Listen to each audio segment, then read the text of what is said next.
যে সকল ধর্মের সেই মোল্লারা নামাজ টাকার বিনিময়ে পড়ায়, তাদের পিছনে আমরা নামাজ পড়ি না। কারণ হলো সূরা ইয়াসিনের 21 নম্বর আয়াত আল্লাহ বলেছেন, তোমরা তাহাদের অনুসরণ করো যারা তোমাদের নিকট কোনো বিনিময় প্রত্যাশা করে না এবং হেদায়েত প্রাপ্ত। যাদের পিছনে আমরা নামাজ পড়তে যাব, তারা যদি বেতনভুক্ত কর্মচারী হন, তারা বেতনের জন্য নামাজ পড়ান, বেতনের জন্য ইসলামের কথা বলেন, ধর্মের কথা বলেন, তাদেরকে তো আমরা অনুসরণ করতে পারি। তাবিউ মান লা ইয়াসআলুকুম আজরান ওয়া হুম মুহতাদুন। তাদের অনুসরণ করো যারা তোমাদের কাছে কোনো বিনিময় প্রত্যাশা করে না। এটাই সরল অনুবাদ। অনুসরণ করো যে তোমাদের কাছে কোনো বিনিময় চায় না। ওয়া হুম মুহতাদুন, আর তারা সরল পথে অঙ্গীকারবদ্ধ। মুসলিমরা কোরআনের যে ধারণাগুলোকে ভুল বুঝেছে, এটি তারই। কোরআন বলেছে যে তারা কোনো বিনিময় প্রত্যাশা করেনি। ভাই, আপনার প্রোগ্রামের জন্য কেন ফি নির্ধারণ করেছেন?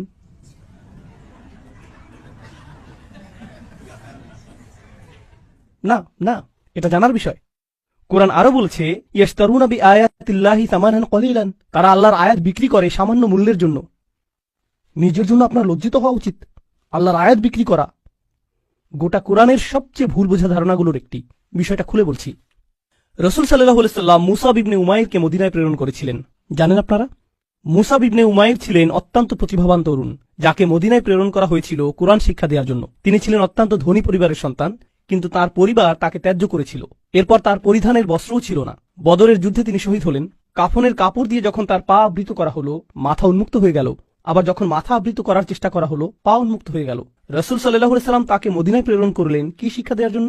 কোরআন। সকালের নাস্তার জন্য তিনি কি খাবেন? সূরা বাকারা। দুপুরে কি খাবেন? রাতে কি খাবেন?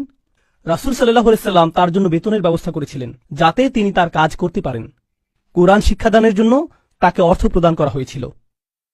তারা আল্লাহর আয়াতকে বিক্রি করে, এই কথার অর্থ কি জানেন? এর মানে কি? এর মানে হলো আয়াতগুলোর নির্দিষ্ট অর্থ রয়েছে, কিন্তু মানুষ তা শুনতে চায় না। তো আপনি অর্থ পরিবর্তন করে দিলেন, আর মানুষ যা শুনতে চায় আপনি তাই বললেন, যার ফলে তারা আপনার প্রতি রাগান্বিত হবে না। আপনি মানুষকে এমন জবাব প্রদান করেন যা শুনে তারা ভালো বোধ করবে, আর তারা যা শুনতে ভালো বোধ করবে না সেগুলো আপনি এড়িয়ে গেলেন। এভাবেই তারা আপনাকে পছন্দ করতে থাকে, আর আপনি নিজের জনপ্রিয়তা ধরে রাখেন। এটাই সামান্য মূল্যে আয়াত বিক্রি করা।